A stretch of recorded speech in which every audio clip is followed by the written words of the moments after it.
আসসালামু আলাইকুম, welcome back to my channel. আজকের পর্বে তৈরি করে দেখাবো চালের গুঁড়ি ছাড়া শুধুমাত্র আটা দিয়ে খুবই মজাদার একটি পিঠার রেসিপি। এই পিঠাগুলো হবে খুবই মুচমুচে, ভেতরটা থাকবে নারকেল এবং বাদামের সংমিশ্রণে। খুবই প্রোটিনযুক্ত এই পিঠাগুলো একবার খেলে বারবার খেতে মন চাইবে। স্বাদ কখনই ভুলতে পারবেন না। একবার তৈরি করে বহুদিন সংরক্ষণ করে এই পিঠাগুলো খেতে পারবেন। চলুন তাহলে রেসিপিটি দেখে নেই। একটা হাঁড়িতে আমি 2 কাপ পরিমাণ নারকেল কুড়োনো নিয়ে নিলাম। 2 কাপ নারকেলে আমি 1 কাপ পরিমাণ খেজুরের গুড় দিয়ে দিব, আর দিয়ে দিব হাফ কাপের মতো চিনি। আপনারা চাইলে শুধু নারকেল বা চিনি দিয়েও করতে পারেন। আর এখানে হাফ কাপ দিয়ে দিচ্ছি বাদাম। আমি চীনা বাদাম আর কাজু বাদাম ভেজে গুঁড়ো করে নিয়েছি। আপনারা যে কোনো একটা বাদামও দিতে পারেন, কিন্তু কাজু বাদামটা দিলে খেতে ভালো লাগে।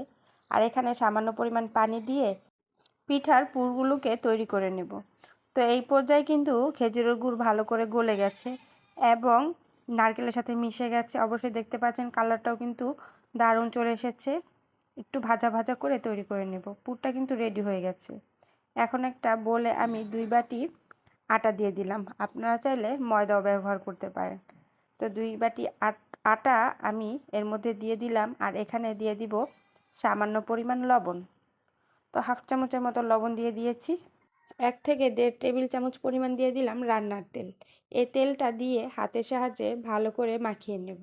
আপনারা চেষ্টা করবেন এই তেলটা দিতে, তাহলে কিন্তু পিঠাগুলো খুবই ক্রিস্পিও হবে এবং দীর্ঘক্ষণ খুবই ক্রিস্পি থাকবে। তো এইভাবে মাখিয়ে নিয়ে এর মধ্যে আমি কুসুম গরম পানি অ্যাড করে দেব।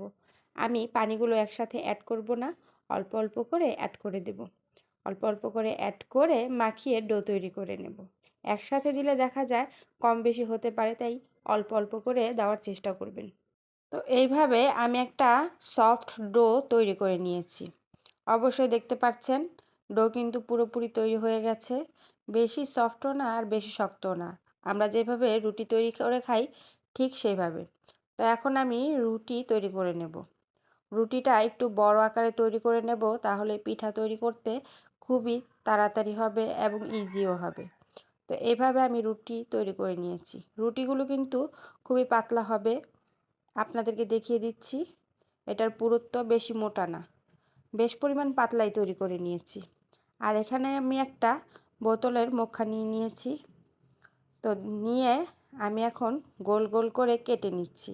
আপনারা চাইলে গ্লাস যে কোনো কিছু দিয়ে কেটে নিতে পারেন।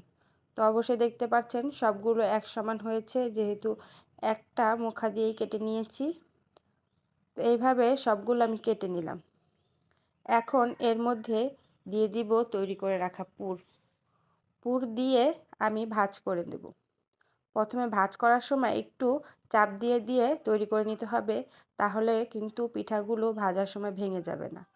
তো এভাবে চাপ দিয়ে আমি ভাঁজ করে নিচ্ছি। আপনারা যে কোনোভাবে তৈরি করে নিতে পারেন।